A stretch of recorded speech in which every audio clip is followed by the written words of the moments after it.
Christmas, save your money, practice Kwanzaa principles, take a trip internationally, and show your children something they will never forget. How many times have you bought presents and before January 1st, those things were broken, beat up, and bored with already? Give them something that they will not forget, and they will forever, they will forever remember. So, for those who just hit me up like, Tayla, you went to Africa? What part? I went to Ethiopia. I went to Addis Ababa, and it was absolutely amazing. The weather was good. The food was amazing. The people showed nothing but love. I have no complaints about anything. I picked a sheep. I killed a sheep. Well, not me personally with my bare hands, but I know everybody at PETA and vegetarians hate me right now, but I have an appreciation for like going out and getting your own food and bringing it back and being the one to slaughter it, to be the one to cut it up, to see. You want to talk about clean eating? There is no cleaner eating than getting your own cattle or slaughtering your own cattle or killing your own chicken. I am now a firm believer. I honestly thought that when they were like, okay, are you ready for the ceremony? I honestly thought that I was going to become a vegetarian after that. But after respecting the process, and it is a ceremony, only a slaughterer, only a male can slaughter the animal. Only a male can skin it. And that's like taking it all the way back to biblical times. So we sat there, I watched the entire process, even though I have a light stomach. I can't handle stuff like that. But, you know, for the sake of understanding history and life in general, I endured, cut up the meat, cut up the onions, cut up the garlic, open fire. We used the fat from the animal as oil I stayed for 10 days. 10 days on the ground, 2 days air travel, because it takes 24 hours to go halfway around the world.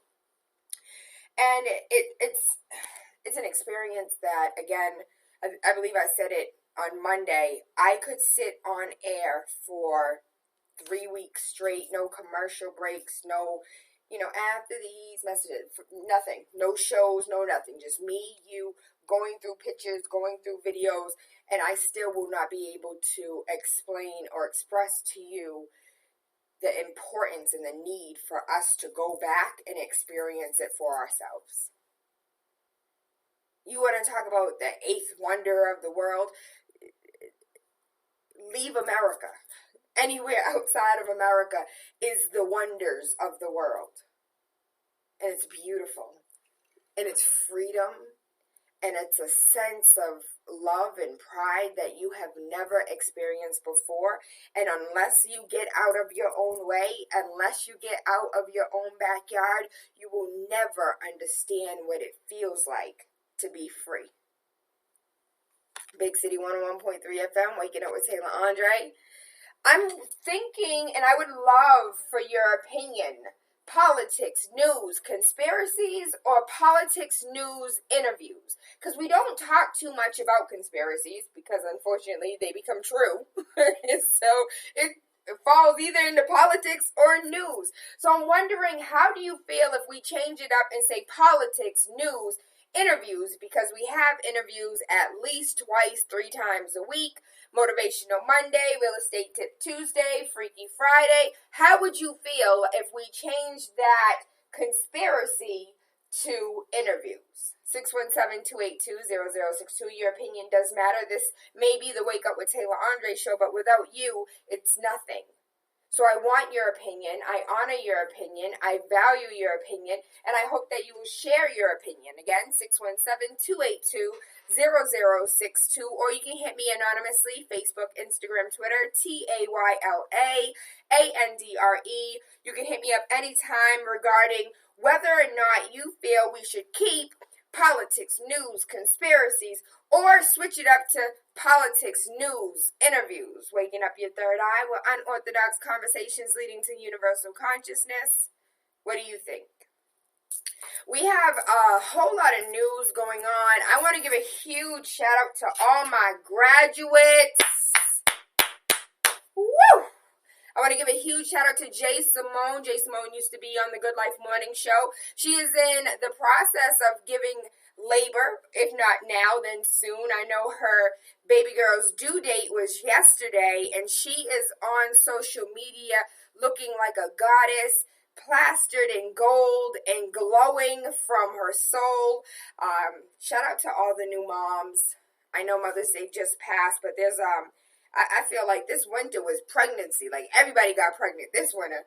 So shout out to all the new moms, even if you are still in incubation mode. Shout out to you. And shout out to all those that are busting their behind, getting their degree, going to college, going to school, getting their certificate, and getting out, getting up, and getting something with their life. I am proud of you. I know it's difficult. I know it's hard. The sacrifices that you've made. Shout out to the new high school graduates. They still got a couple more days, couple more weeks. But listen, baby, I understand the struggle. I got you. I got you. Keep pushing, keep going, don't quit. If you're getting your bachelor's, go back for your master's. See what scholarships you can get so you're not in debt. For my high school students, make sure you look for those grants. Make sure you look for those scholarships. It's crazy because your nationality most likely has a scholarship for you. I'm Vietnamese. You most likely have a scholarship. I'm Indian. You most likely have a scholarship. I'm Trinidadian. You most likely have a scholarship. Do not go to school. Do not register for school. Do not look at schools until you start looking at the vast amount of scholarships that you can have access to. You might have to do a little essay, but it's worth it. I hate student loan debt, baby. It's the worst thing on earth. Talking about graduations, commencements, Harvard had its very own black commencement.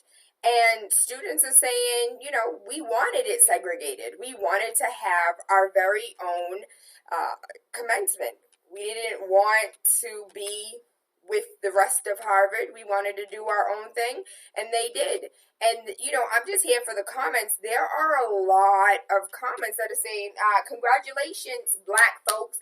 Y'all done segregated yourselves because no one told you to have your own Harvard University black student commencement.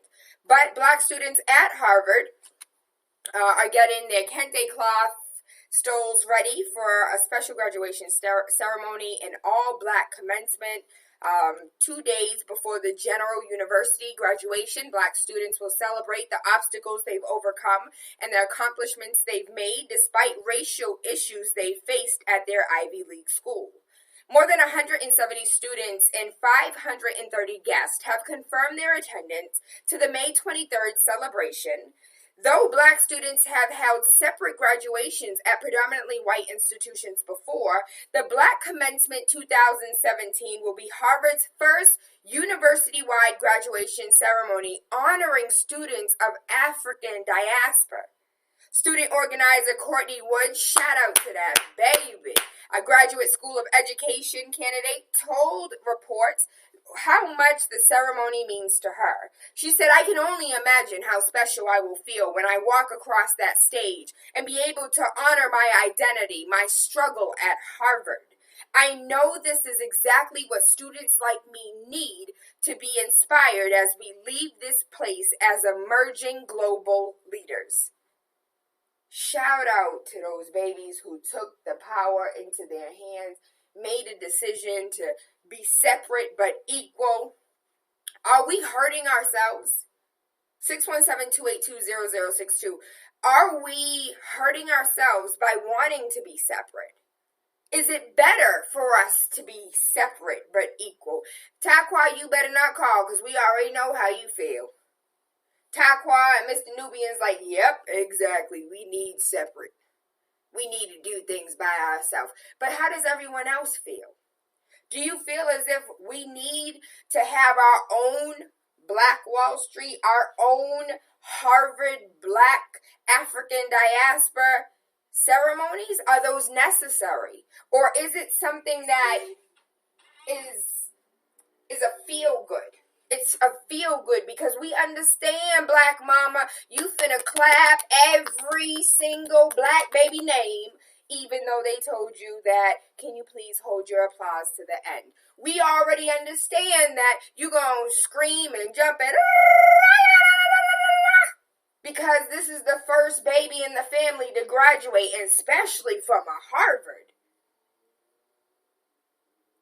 Is it necessary to have a separate commencement? Is it necessary for you to do things on your own, separate from the rest of the group? And I wonder how large will the African ceremony be, because I know the general ceremony is huge. Hundreds of thousands, if not $1,000,000 spent into the ceremony. What would the African ceremony look like? Just a couple, just $5,000, $10,000 investment into it, for them separates over there. Let me guess, it's either Mr. Nubian or Takwa. Good rising, caller, you're live. Good rising. How'd I know? I told y'all. You already know, but you know what? I don't have nothing to say on the matter because you already know how I feel about it. I just want to say I love you for having the discussion. Thank you, Takwa. Thank you. But I want other people to have the discussion as well. Not just on air, but have the discussion with your children. Have a discussion in your workplace. Is it necessary? How do you feel? Do you agree? Do you disagree? Do you think it's progressive? Or do you think we're taking ourselves back to the 1940s, to the 1960s, when we had all the issues in the world and we wanted nothing but to be together? We wanted nothing more but to work together and to be side by side and be equal. And to walk down the same aisle and to walk across the same stage. And now all of a sudden we're like, nah, I'm good. I'll have my own commencement. We'll have our own stage. Good rising, caller, you're live. Why can't it be separate but equal? I honestly wholeheartedly believe that people of color need to separate themselves from the white masses. And I know it's going to take some time and everybody ain't going to make it because there's some people who aren't going to be with it. They just don't know any other way. But for those who are ready to, then we need to separate ourselves. I mean, it's going to take some time, and, you might need them to come every so often and visit, but we need to have our own. We need to have our own Black Wall Street. It was like 18 Black-owned communities after the Civil War or something like that, and there are none left because all the white people ruin them. So that's the other thing. Like, if we do separate ourselves, how do we sustain ourselves where they don't come in, they don't ruin it, we don't have all these secret agents coming in to conspire to take us down? So I totally agree with the separate commencement. I think there's nothing wrong with that. Had they not been the evil people that some of them are, then we wouldn't have had to ever had something like that or had something from Black Wall Street. But they've shown their color. They've shown how mean, nasty, and evil that some of them can be. So I think it's only right. 617-282-0062. I would love to hear your opinion. There is no right or wrong answer. How do you feel? What do you think? When it comes to, Harvard having a separate commencement, this is right here in our own backyard. Harvard is having a separate commencement for students of the African diaspora. You can choose to, assimilate. You can choose to be a part of the general commencement, or you can choose to be a part of the African diaspora commencement. Which one is your choice? And do you think it's necessary?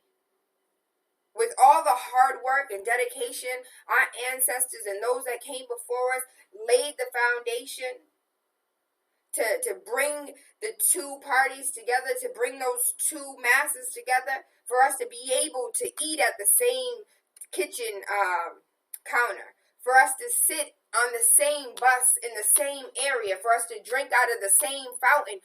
Why all of a sudden do we want to go back? I know why. I'm playing devil's advocate. Why? Why do you think? What would that look like? I would love, where's Honky Holocaust? I would love for the writers and the directors of Honky Holocaust to have, or not even them, just somebody to put together a script of what would it look like in 2018 to 2020 for them to be a complete separate but equal state across America. What would that look like? You remember the white nationalists? I read the story yesterday. They're like, you can't get rid of us. We're not going nowhere. Leave our statues. What would that look like?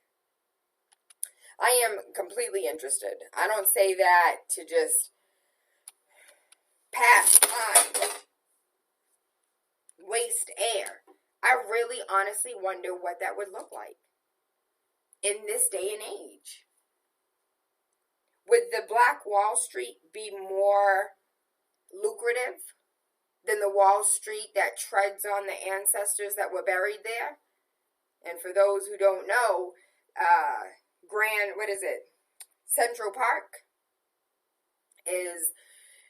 Central Park and Wall Street itself, it was a burial ground, was a mass grave of slaves.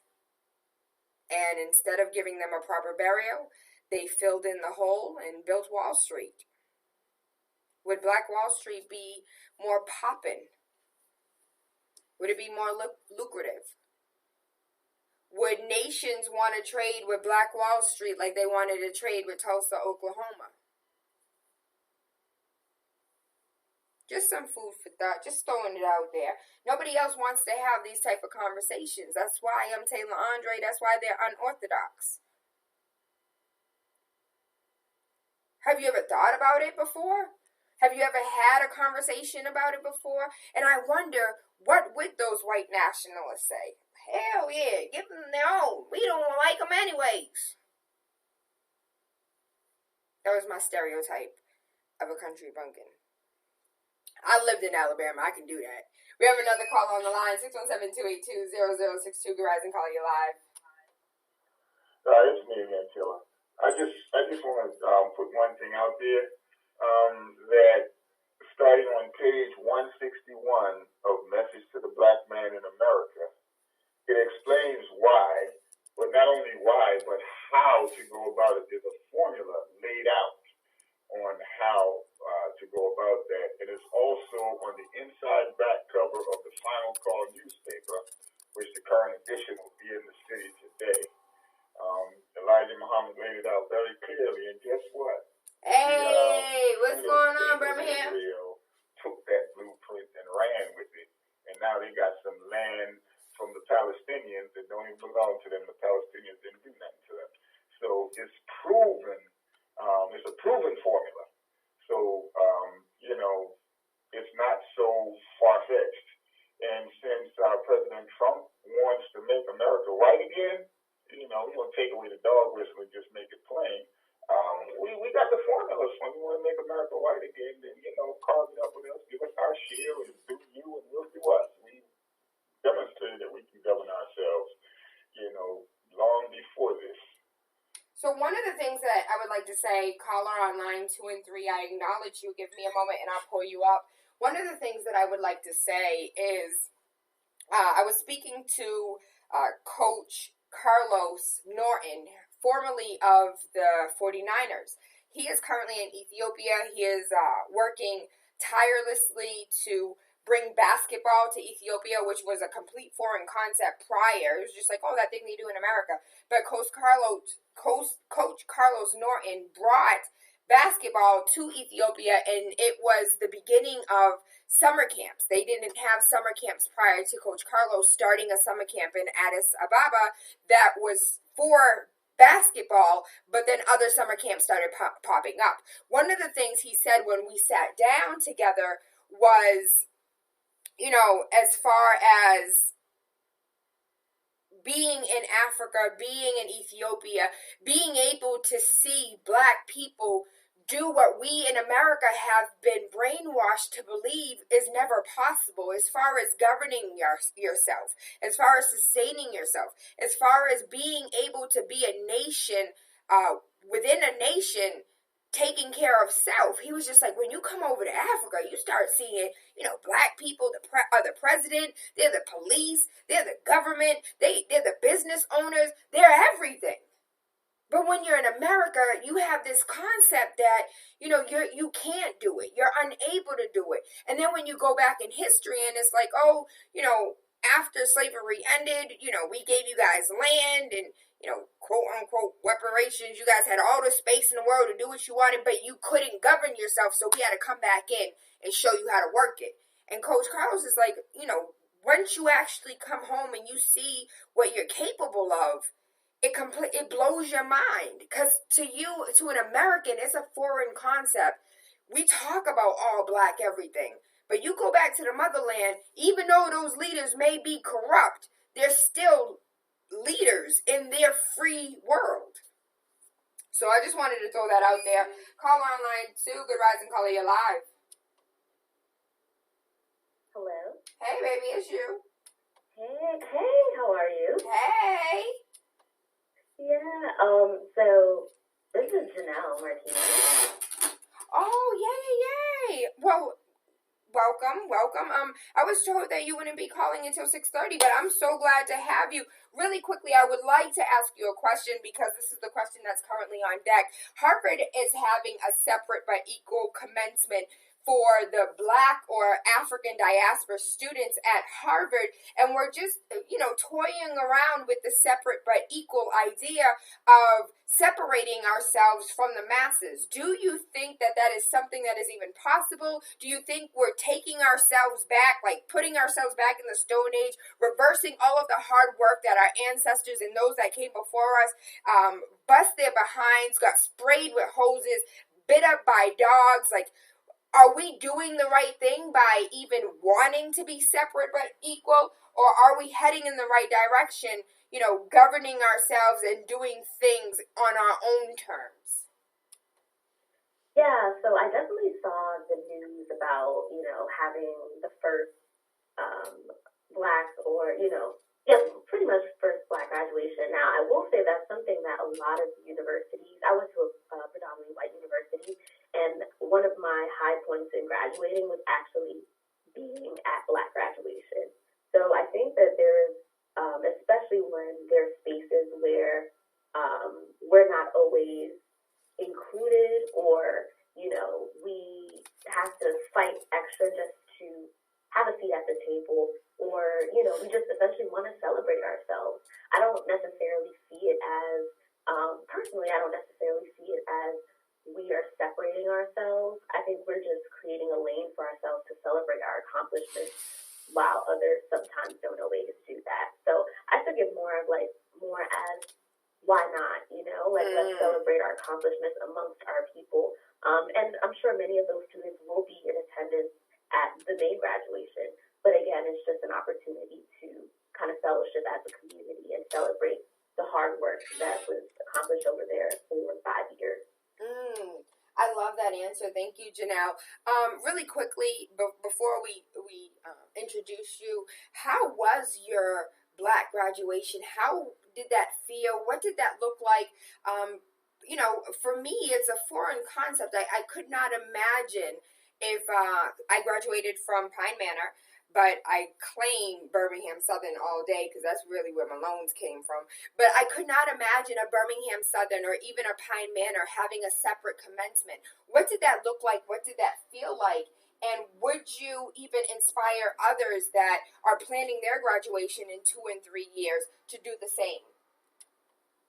Yeah, so I'm a graduate of Syracuse University, and so how they've had, or how the graduations are essentially structured is, there's the main commencement on that Sunday. Each separate college has their own graduating ceremony, and then there was Black graduation, and I'm sure that there were some other, commencement activities going on as well. So how they structured it was pretty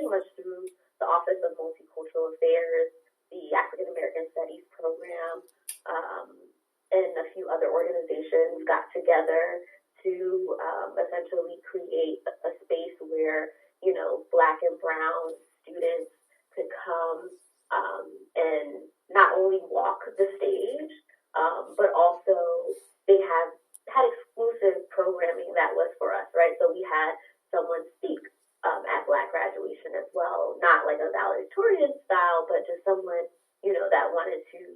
that was selected to address the crowd. There was also performances, like we had a well-known dance company that was, not dance company, but dance organization, do an amazing and beautifully done number specifically for Black graduation, right? And that's not something that we would have seen on that Sunday's program, right? But that was something that was really meaningful for every student that was in attendance, as well as family members that were there. And even though it was called and is Black graduation, it was really a celebration of students of the diaspora. So you had, Latino students there. You had folks just, from across the diaspora that were present, just because it was a space where we could celebrate ourselves. And so I feel like anyone that is looking to bring the same programming to their university, maybe they go to a predominantly white university, and they feel like they want to carve out a lane to celebrate not only their accomplishments, but, their fellow students' accomplishments. I would say go for it, right? Like, there's many times where if you're the one thinking of something, like an idea like that, chances are there's probably other people thinking the same thing. So why not have that conversation with, the administration and see, who you can rally behind you. There's on-campus organizations like Office of Multicultural Affairs, ALMA, which is a lot similar, on other campuses. So I would say just definitely go for it. If you feel it in your heart, why not? Thank you. For those who are just now tuning in, Big City 101.3 FM, Waking Up with TaylaAndre, Monday through Friday, 5 a.m. to 7. We are currently on the line with Janelmwrites. She is an entrepreneur and a multimedia journalist. She writes columns for many media outlets and has been seen almost on every television station, including Univision. She is the co-founder and chief content officer at 2020 Shift, an education startup focused on teaching diverse professionals the skills needed to find a career that they love in technology. She is the founder of an award-winning website, AintI Latina, and that is AintILatina.com, which highlights and celebrates Afro-Latinas. I would like my first question, I know it's a question that you probably get a lot. What is an Afro-Latina, and why is there even why do you have to differentiate between being a Latina and being an Afro-Latina? Yeah, and thank you so much, Tayla, for having me on. And I think that's a really great question, and it's definitely one that I get often. So what is an Afro-Latina?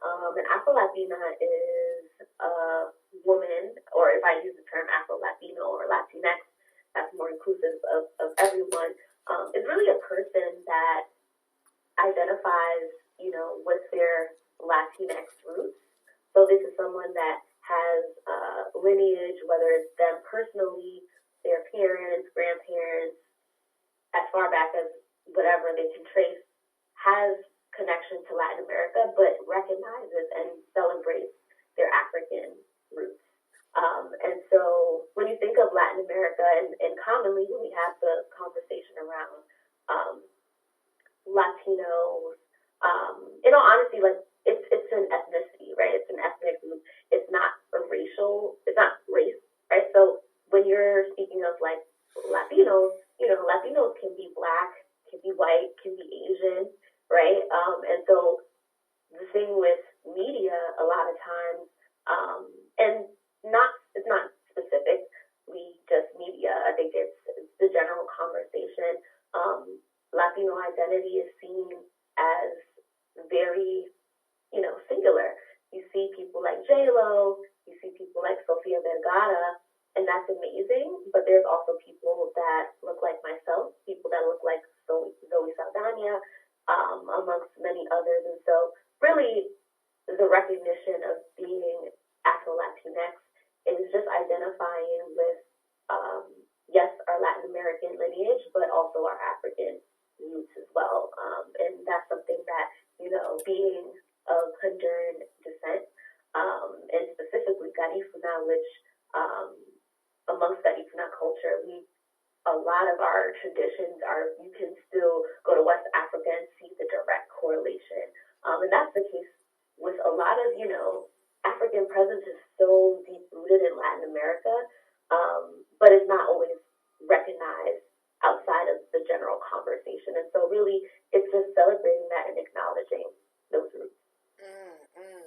So, forgive me for my ignorance, but isn't anybody who is a Latina should be celebrating their Afro-Latina roots? Like, anybody, the Dominicans, the Puerto Ricans, but if you ever ask them if they're black, they're like, oh, no, not me. Like, should not all of the Dominicans, all of the Puerto Ricans, even the Mexicans, like, should they not be proud of their African diaspora roots? Because they're prevalent, they're there. History says, yes, you are black, or yes, you have African in your blood, but, they'll deny it in a second. Same to my Cape Verdeans. I know y'all listening, y'all won't even admit you're African, but you one of the damn African countries. So that's an interesting conversation, and I totally hear you on that.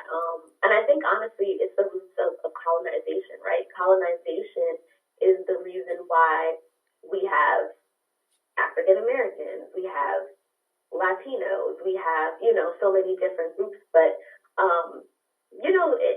with colonization, there came lots of other things. There came colorism, right? There came a suppression of religious identities and all of that sort of thing. So when we think about it that way, while, yes, people should be proud of everything within them, because a lot of those origins and a lot of that celebration kind of was stifled through slavery. We now have the denial of blackness because of what blackness is seen as, and not just in this country that, obviously we're speaking of Latin America, so it's happening there. But I also want to say that even when we look at the term, again, Latinx, right, there are people that use the term that, are white. So even though, like, I 100% identify with my black, my blackness, my African roots, and that wasn't always the case, because, of what the perception was. But I also think that, not everyone not everyone from Latin America is black. So I do think, for sure, people should be identifying with their blackness. I mean, most of us are. But yes, I think because of the effects of colonization, and that can even be seen, there's African Americans, there's Caribbean people that will deny their lineage as well, and also trickle-down effect from colonization. So I think we see it in different communities, but I don't want to disappoint it out. I know we are speaking about the Latin American community, so it makes sense. But I think we see those unfortunate connections from colonization throughout our entire conversation around identity and race. And so I think when we speak of Latin America, yes, it's definitely prevalent there, but it's definitely stuff that we see, amongst several other communities. I think it's just hyper aware because of headlines and because of, things that we see happening on, Dominican Republic versus Haiti and things like that. But it's definitely a conversation that's happening across many of our communities. Thank you. Janelle, is this one of the conversations that you write on often? Yeah, so definitely it's really why I started AintI Latina is because as a Black Latina, as an Afro Latina, I didn't see myself represented in a lot of the media that I was consuming. And so I've always been really into magazines, been really into TV, radio, growing up, and wanted to see myself represented and didn't. And so after going through journalism school, I worked at a business publication. And one of the takeaways for me was like, so many entrepreneurs, they really are just creating a solution for a problem. And the problem that I had within media was that I did not see that intersectional identity fully expressed and shared through articles, shared through like featuring, women and that identify that way. And so I launched the website. And then since then, I've been tapped by several publications to write about the topic of Afro-Latinidad.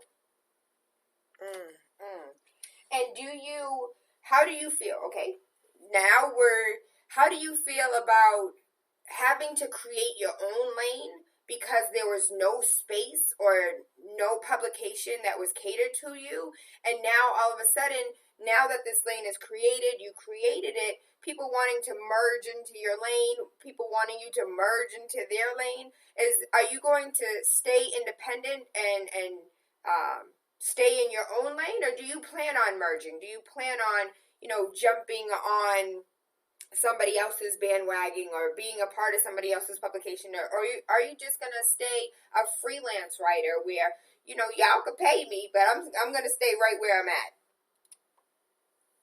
Yeah, well, right now, definitely the way I have it structured, for sure, it makes sense for it to be on its own. I think even when I think of partnerships and partnership opportunities with AintI Latina, I'm very adamant about mission alignment. So anything that you see promoted through our channels, any content that we create has to really speak to the Afro-Latina experience. So I'm very intentional with that.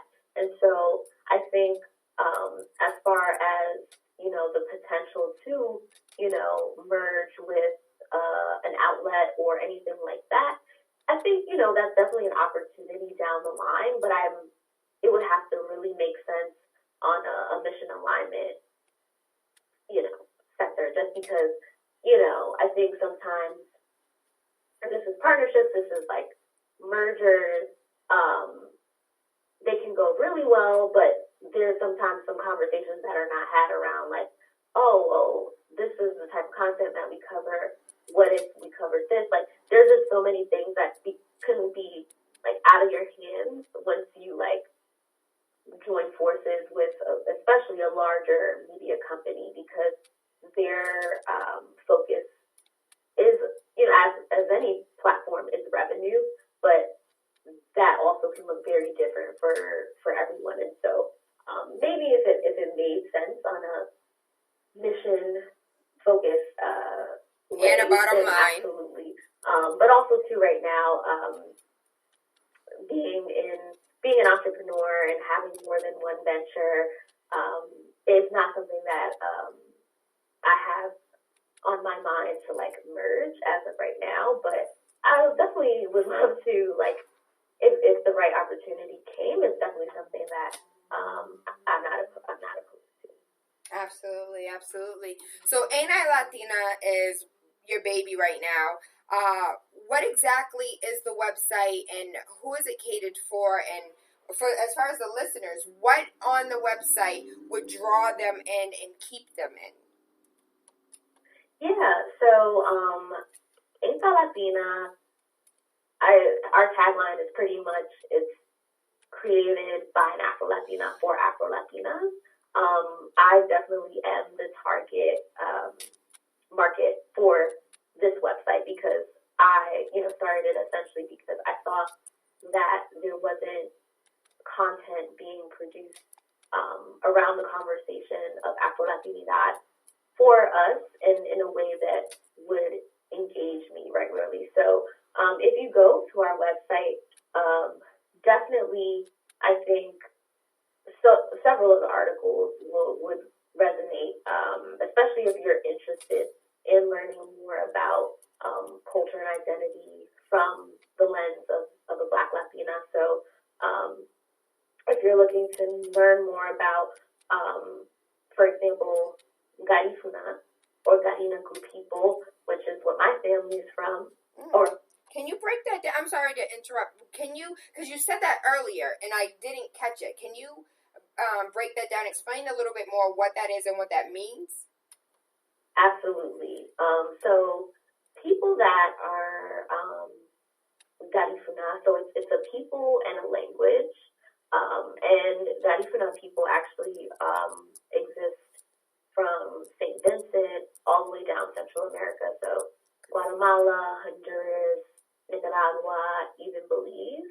And so the term originated and describes people that, as the story goes, was taken from West Africa to be enslaved, and were shipwrecked, landed on St. Vincent, and from there were either pushed out or left and migrated or priced down. out. We know what that's like. And so there are specific traditions that Garifuna people have. We have foods like machuca, or the Garifuna word is hudutu, which is like still similar to mangu and mafongu, which is like mashed plantains. We listen to Garifuna music. We dance punta, which is kind of like a rhythmic shaking of your hips type of thing. And so really, it's just describing a group of people, and that's what my family is. We're Garifuna, and we are from Honduras. But again, there are Garifuna people from St. Vincent, from, or living in Nicaragua, Guatemala, a lot of Central American countries. And so I talk about that experience growing up, and it's great that you asked me, for further clarification on it, but can you imagine, like, growing up and telling someone that you're Garifuna and they have no concept of what that is? They probably find the word funny, like, you know how kids are. So, baby, I completely understand. I am half Black, half Cape Verdean, and only because I live in Boston do I not have to explain myself. But when I was in Birmingham, Alabama, they were like, you mean like a Cambodian? And I'm like, no, baby, it's Cape Verdean. And they're like, but I don't know where that's at, though. So I completely understand having to, unbox the complexity of who I am every single time. You're like, but you don't look Black, you don't look white, and you don't look Mexican. So what is you? Right, exactly. So you totally understand. And it's so interesting because, I'm being in New York, and being amongst other people that's very diverse backgrounds. Like, even here, people have those questions. But where I really saw it was when I went away to school. Like, I was, around so many different people that didn't have the same level of exposure to identity. So, like, the fact that I was identifying as, a Latina, they're like, well, are you Mexican? Like, are you this? Are you that? So there's a constant level of education that comes with identity when other people don't understand it. And, I had to learn that very early on. And so I figured, like, if I'm already going to be having these conversations, might as well turn this into something, an ongoing conversation through content. And so really the content that people will find are really just speaking to identity. We definitely feature women that also identify as being Black Latinas, but doing amazing things. So some of the people that I featured are, Dr. Martha Moreno Vega, who really is like seen as one of the foremothers of the Afro-Latinx movement here in the States. She's Black Puerto Rican. We also have featured Nadia Lopez, which she's an author and well-known educator from Brooklyn. She's also Honduran, so we've featured her. We featured actresses, Evelyn Lozada, platform. And so it's really about, if someone is interested in learning more about not even just this identity, but really, Black identity, right? So they definitely, I would encourage them to check out the website and also check out our social channels, because we really have a lot of content being pumped out through those as well, and conversations around identity that sometimes happen online, especially on Twitter. So I definitely will start following. I would like to, Yvette Modestine here in Boston is probably the number one go-to when it comes to Afro-Latinas, and she's been talking about her struggle, not just abroad, but her struggle here in Boston, and how she feels as if, a light-skinned Latina can go far. A light-skinned Latina can, mix and mingle and blend in circles where Yvette's like, we do the same thing, but because I'm a darker Latina and I identify as an Afro-Latina, there's just certain places I can't go, certain circles they won't let me sit. And she talks about her struggle. So I know you're coming to Boston. You will be here today. So I would love for you two to connect. And Yvette's absolutely amazing. She sits on like the International Board of Reparations for African diaspora people. Like, she's dope on so many levels. So I would like to throw that out there in hopes that you do have time while you're here to connect with her, or even email, social media, just for you guys to link up. I'd love to throw that resource out for you. Thank you so much. And it's great that you mentioned that, because I actually have interviewed or featured Yvette in the past in a piece that I did for Latina. And I'm glad you mentioned, because I'm like, I've been on the go, but it's like a reminder to me, like, yes, I'm definitely going to make sure that we connect. And she's very awesome, and also one of the, I would also say, foremothers of this conversation, not just, in person, but like online. I think her presence is really, really important in this education, but also in the movement, because I totally can relate in like certain circles. It's interesting. No one has ever in a Latino or Latinx setting, a lot of times people never assume that I am, right? But they'll definitely be like, oh yeah, like they'll just cast me off, or just put me in a box of like, oh yeah, this Black girl, and then it's like, and I am a Black girl, woman, right? But I can also be and am Latinx at the same time. And so there's just certain circles where people are just like, like, who is this girl? It's like really just matter of like educating themselves on what it means to be Latinx, right? And you are coming to Boston today. Are you here already? I am not. In fact, I am en route to be on the train to get there. So I'm not there yet.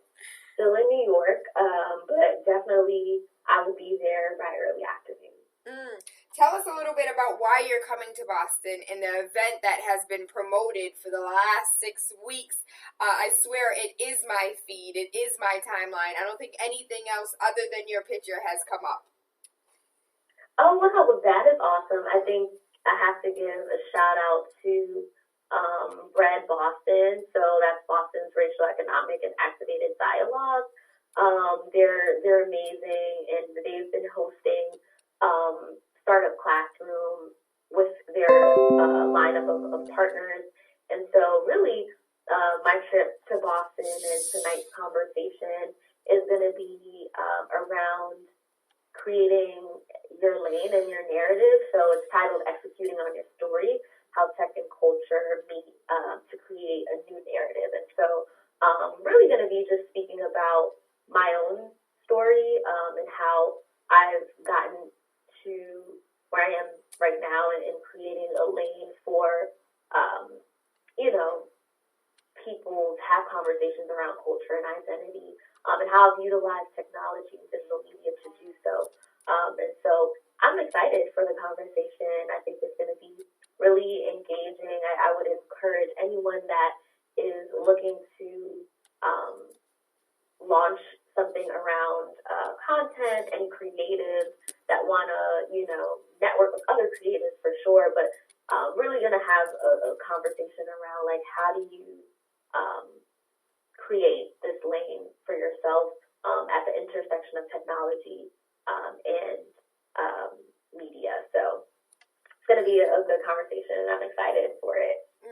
I don't want to ruin the conversation, but I do want to give a sneak peek. I don't know if you could, maybe give us bits and pieces, but for those that may not be available tonight, or for those that are just really interested in starting their own, or maybe not even starting their own, but wanting their own lane, when you don't see anything out there that is meeting your needs, that's when you create your own little lane. Was it difficult? Was it hard? Did people pick up on it right away? Were you in that boat by yourself for a while? Really quickly, when I left the Good Life Morning Show and wanted to do Wake Up with TaylaAndre, like, Tayla, you're crazy. No one wants to hear about politics, news, and conspiracies. Like, no one wants to hear about that. Unorthodox conversations leading to universal consciousness. Yeah, at 5 a.m., you're on your own with that one. So I understand, like, having to create your own lane and being in that lane for a long time, a long stretch of land by yourself. But how was your experience as far as creating your lane and now growing it into something? You're traveling nationally. How has that been for you? Yeah, I think to your point, similarly, it's not easy. It really isn't. I will say that it's definitely fulfilling work, and I think that when you don't see something out there, like, and you have that nagging feeling, like, maybe I should do this, maybe I should do this, that nagging feeling is really opportunity. And so I highly encourage, when you have that thing that just won't go away, like, there's something to that. But it's not easy. You definitely have to do market research, right? When I was creating the site, I definitely Googled constantly and, like, dug up constantly, like, old articles, just seeing, like, what was the conversation looking like, in 2013. So, like, I did a lot of research. I researched, media opportunities when it came down to, like, so this is a blog. Like, well, how can a blog generate revenue? Like, okay, through events, through partnerships, through sponsored content, like, through advertising, all of these different things. So, I would say that, again, it is definitely not easy, but, there's opportunity there. And there are going to be people that think you're, crazy. I think, in particular, with the content that I cover, there are people that just don't agree with it. There's people that comment and say crazy things on our page, on the site, and, that's with anything. There's not going to be people that are on board with what you're doing, but if you see it through and you see the vision, that speaks for itself. But yeah, it's definitely not easy. But it doesn't, just because it's not easy doesn't mean you shouldn't do it. That's definitely something that I would advise people, like, just see it through. And as far as adversity is concerned, as far as having those trolls that are on the website that can say mean and hateful and even sometimes disturbing and violent things, how do you deal with that? Yeah, I have to learn early on that I cannot respond to every negative comment, because that's not what I'm here to do. Like, because it can be crazy, because there's going to be people that say hateful things. The approach that I've taken is really just when it's something that I feel like I can educate someone on. So, for example, this wasn't a really bad comment on social, but someone said, like, oh, why do you have to even use the term, Afro-Latino, or Afro-Latina? This divisive, like we're all just, Latinos. And I have to educate them, like, well, we wouldn't even need this lane if not for people within our community not embracing us. And so it's really just an acknowledgement of our African roots. And I went in on like the importance of it, and that was the end of the story, because this person clearly has to be educated on this need for the term, right? I've had other people like say just really nasty things, and in those cases I'm like, they just want a response and I'm not giving that to them. So for a lot of it, when I feel like it's an education point or opportunity, I'll definitely jump in and like respond. But if it's something that I feel like someone is just looking to get a response, it's like I'm not even giving them that, because there's going to be a lot of that. And a lot of people do and say things that they would never do and say in person. Yeah, so, absolutely. You're 100% right. What about family and friends? Did you get any adversity from family and friends that were like, listen, you're trying to stir the pot right now and you're causing more controversy than you should? Or were your parents and your family and friends completely on board with what you were doing? Yeah, I would have to say that my immediate family is definitely on board with it. And I actually feel like specifically something that really makes me happy and proud is I have several of my younger cousins that are Afro-Latina started using the term Afro-Latina and really being proud of their, Black heritage and roots. And so that's been really fulfilling, is to see my younger cousins now embrace this term and their, full identity. So my family has been really supportive. I think when it comes to like the work that I do, especially my parents, like they don't always understand like what is like when it comes to tech and digital media, there's just like not a world that they're in. But once I like sat down and like explained certain things to them, and like they've attended events that I've hosted, so like they now understand it, and so they've been really, really supportive. And in particular, I will say, like, for example, my mom, like, she's always been adamant about, saying that, like, you're a Black girl, so like this wasn't like a new conversation in our household. So I will say that like that support has been around from the start, so that's been good. And as far as like distant family, even with them, like I haven't heard anything crazy, about the content I'm creating. In fact, it's just led to more meaningful conversations. So I'm thankful in that regard. Absolutely.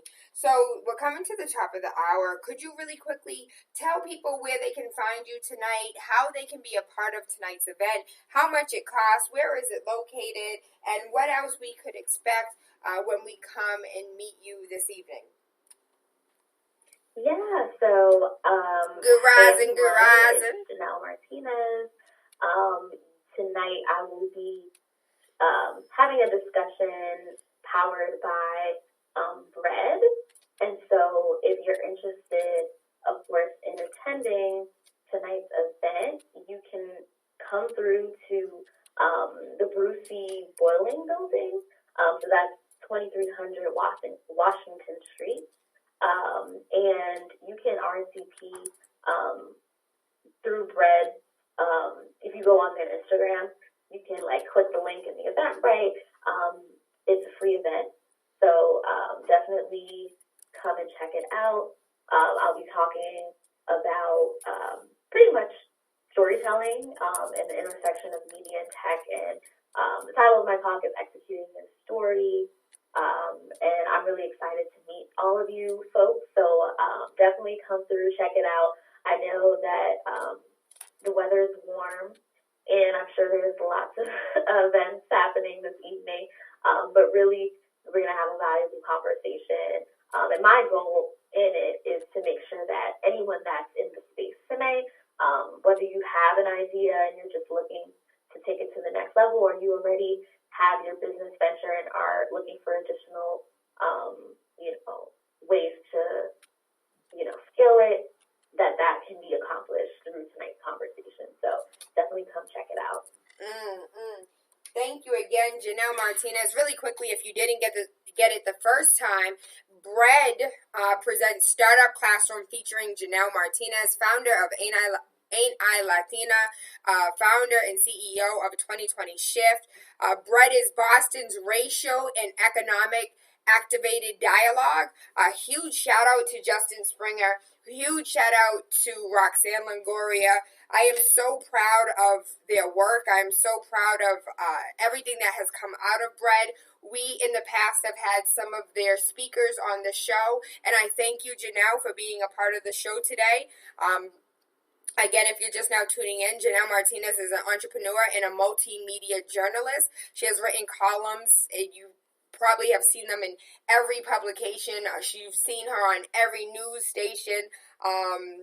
And I'm just really proud. She was named 30 under 30 to watch in New York City. And she received the Afro-Latina Festival of New York's Digital Empowerment Award. Last but not least, really quick question. As far as tech is concerned, we quote unquote aren't good in math, and, science and technology are for nerds. How would you, or what would you say to parents or to youth that are listening about getting into tech and the importance of tech? Absolutely. That's a great question. So tech is the fastest growing industry today. Honestly, if we're not involved in the tech space, the gap as far as career opportunities are going to be immense. And one thing that we talk about and is infused in the programming that we do at 2020 Shift, you can be in technology and not be a coder, not have a computer science degree, not be an engineer. There's essentially to make a technology or tech company run, there's so many different roles, right? There's legal, there's the product team, there's designers, there's the digital marketing or communications department. There's so many different hybrid or non-technical, as some people refer to it, roles. And so I would just advise any parent or, young adult that's looking to break into technology, think about what you're good at, right? Think about what you're passionate about. If you're a writer, a content creator, you're right now tweeting, you can be the social media editor for any company because they have roles like that, right? There's someone that's sharing that content out through their social media streams, that is blogging for their website, right? So really think about what you're good at. Think about how you can apply that to a tech company. And yes, if you want to enhance your skills by learning to code, or you're really passionate about, computer science, by all means, go for it. But do know that there are so many other opportunities in tech, and you can find something that just aligns with what you enjoy to do, and just pair that up with tech and make a lot of money doing it in the space. And so definitely don't X out tech just because you feel like you don't know how to code or you're not technical, right? There's, again, tons of opportunities that you can get involved in within the tech world, and you'll enjoy doing it. It's not limited to just engineering or computer science, like a lot of people think, because that's the common thing that's pushed, I think, on younger people is to code and things like that. And it's like, if you're not passionate about it, by all means, you don't have to do it. But there's other things that you're probably really good at that you can do in technology. Janelle Martinez, I thank you. I love you. I appreciate you. And I hope you have an amazing event tonight. Shout out to Bread Boston. Shout out to you, AintI Latina, Afro-Latinas everywhere. Please stand up and claim your roots and come out tonight at the Bospoli building. I look forward to meeting you. And please give us your website, how we can reach you, social media. Yeah, I have a lot of information, but I will definitely, if you follow me on Twitter, that's JANELMWRITES. There's links to everything that I do there. But if you want to just go straight to the website, you can go to AintILatina.com.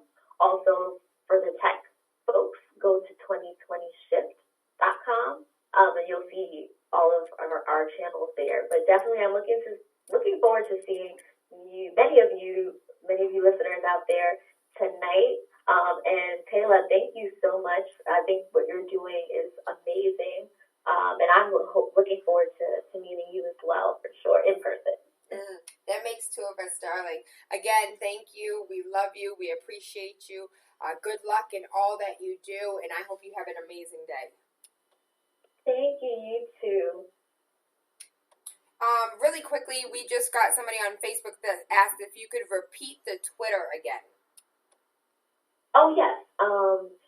Twitter is JAN as in Nancy, EL, M as in Martinez, WRITES.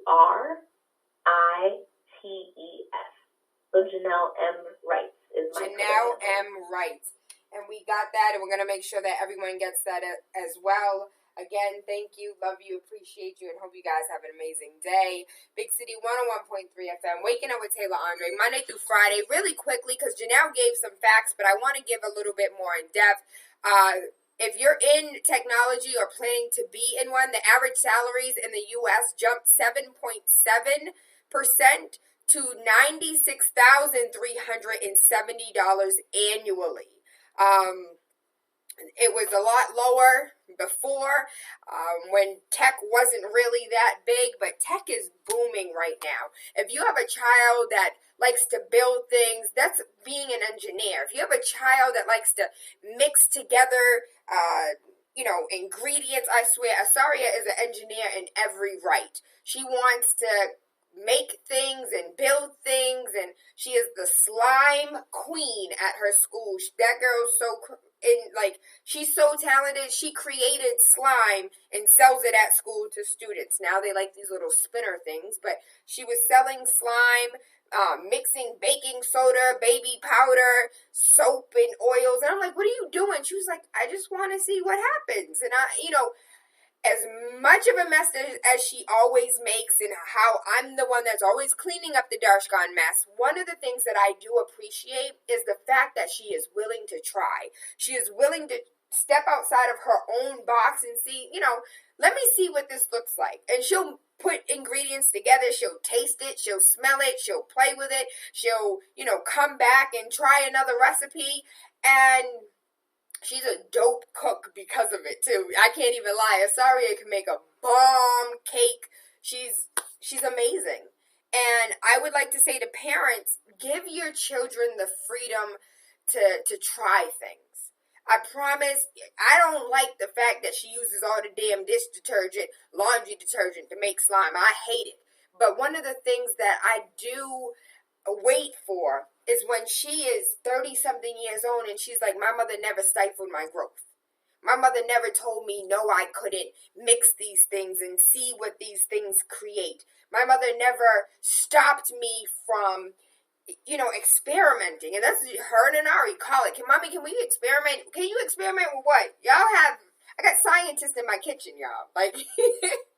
But I don't want you to stop them from growing. It makes a mess. Yes, it's a waste of, we think, money because, baking soda, baking powder, flour, soap, oils, detergents, lotions, they mix everything together. But she's finding what works, what doesn't work, and it is an experiment. It is a science project in my kitchen. And I blame myself because I got an Engineering for Girls book, and it has all of these, how you can be an engineer in the kitchen using household items. I can't tell you how many bottles of hydrogen peroxide I bought, and I can't even tell you where it's at, though.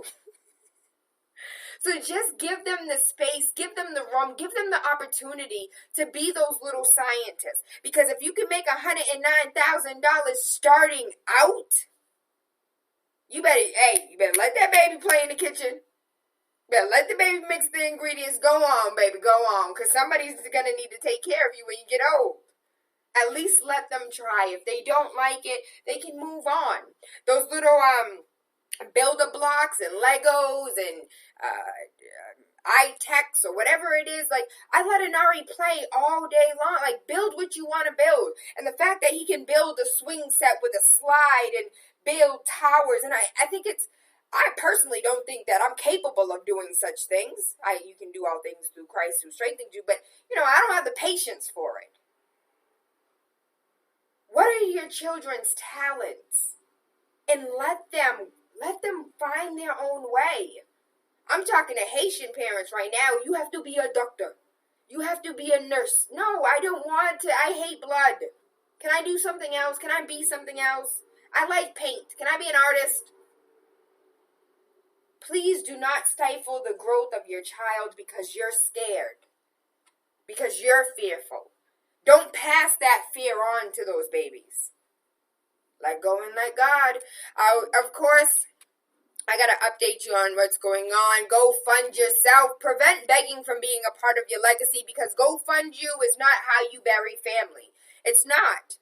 May 20th, this Saturday from 10 a.m. to 4 p.m., we will be discussing estate planning, wills and trust, guardianship, and avoiding probate issues, life insurance, paying for funeral expenses, final wishes and burial options, healthcare proxies. This is free and open to the public. Please come out and learn how to prepare for your death. I know this is a conversation that no one ever has. Who wants to prepare for death?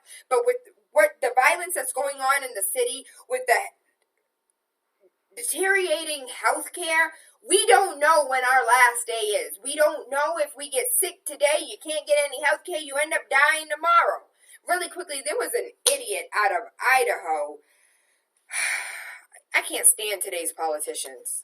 I don't think I ever really liked politicians, but today's politicians are a completely different breed. This idiot said no one ever died for lack of healthcare. No one ever died for lack of health care. The truth of the matter is over 50,000 people every year die from lack of health care. And that's a 2009 statistic. 2009 statistic. And this idiot said no one's ever died for lack of health care. I want you to prepare for the inevitable. You are not a vampire. You are not going to live forever. His name is Raul Labradora. Laboratory. No, I'm just joking. Laborda.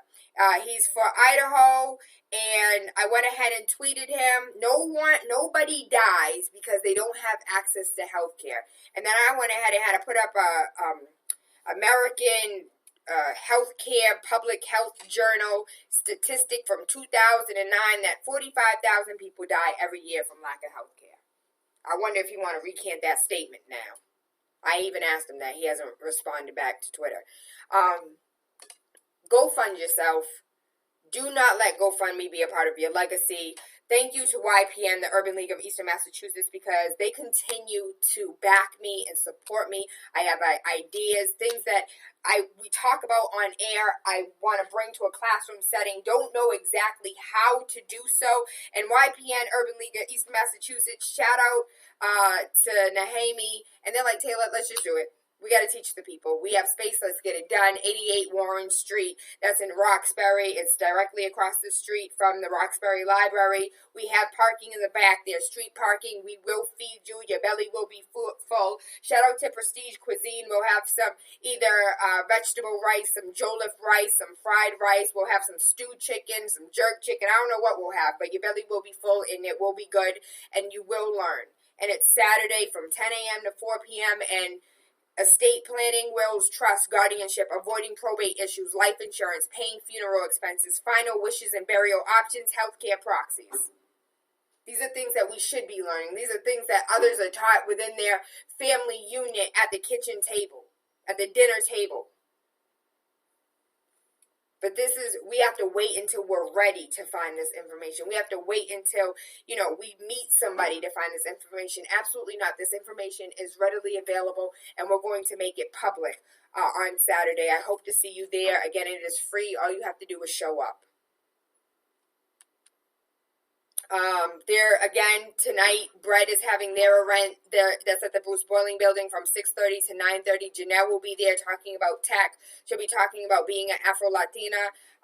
She'll be there to help any youth that want to start up their business. Come out and support, and it's free.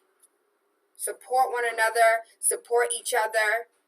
I want to give a huge shout out to my Baby Faith Naturals, homemade, perfected by nature, ingredients we all know and trust and most likely eat, because Anari still eat the damn face mask. Mommy, taste it. Her sugar scrub is good, though. Her approach to skin and hair care is simple, effective ingredients, chemical-free, and results. At the end of the day, the products that you are using need to have results, and she gives you the results. She prides herself in studying hard, focusing on everything down to the smallest detail, listening to her clients' needs and wants, and meeting their requests. Sometimes it all seems so unreal for her, but she is loving every moment, every experience that comes with it. Her advice to anyone that wants to pursue their heart's desires is to go for it. You only have one life, one love, and one destiny. Go for it. Your dreams are reality trying to unfold. Faith Naturals, I love you. I thank you. I appreciate you. Again, shout out to Prestige Cuisine. They have some of the best food in the city, the best jerk chicken I've ever had. Jollof rice. They have African plates, African dishes, and the owner is right there answering any questions that you want. And I see he keeps adding things to the menu because people keep going in and saying, what if we had? That's located on Morton Street. They are open at 7 a.m. Go get something to eat, and do not forget that the fish is oh so bomb. I am TaylaAndre. You are waking up with TaylaAndre, Monday through Friday, 5 a.m. to 7. Do not forget that June 25th, Professor Devin is coming to Boston. He's talking about entrepreneurship. All ages are welcome. From that baby that's 6 years old that knows he wants to be a businessman to the 97-year-old that says, you know what, I should have went in business. Come one, come all. All ages are welcome. The babies have a low cost of $5. You know the adults got to pay a little bit more at $20. We will have a VIP session so you can have a one-on-one with Professor Devin so you can talk to him about opening a black beauty supply store in the city. You guys remember that conversation? Well, he'll be back. He will be here June 25th in the flesh. We'll be at the Bruce Boiling building. I am so excited. I cannot wait. If you know somebody who wants to be a vendor at the event, I have to admit that all of the events that we've had some amazing vendors. So if you know someone who wants to be a vendor, have them hit me up, TaylaAndre@gmail.com. If you know somebody who's looking to buy or sell a home, 617-459-0041. I love you guys. I appreciate you guys. I missed you guys. And I hope you guys have an amazing day. Big City 101.3 FM. I'll see you tomorrow. Mwah. What it is DJ Sus One. The Freaky Presentation.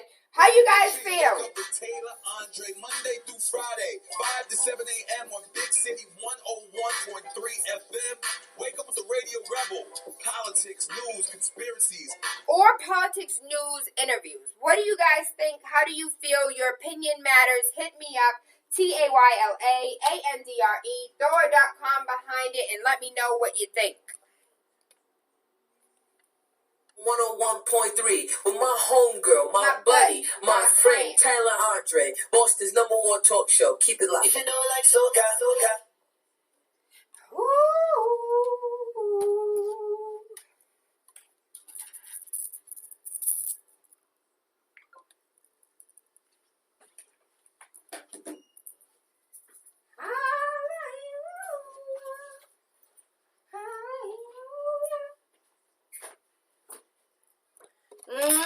You guys have a good day. Be safe. Have fun. Enjoy the sun.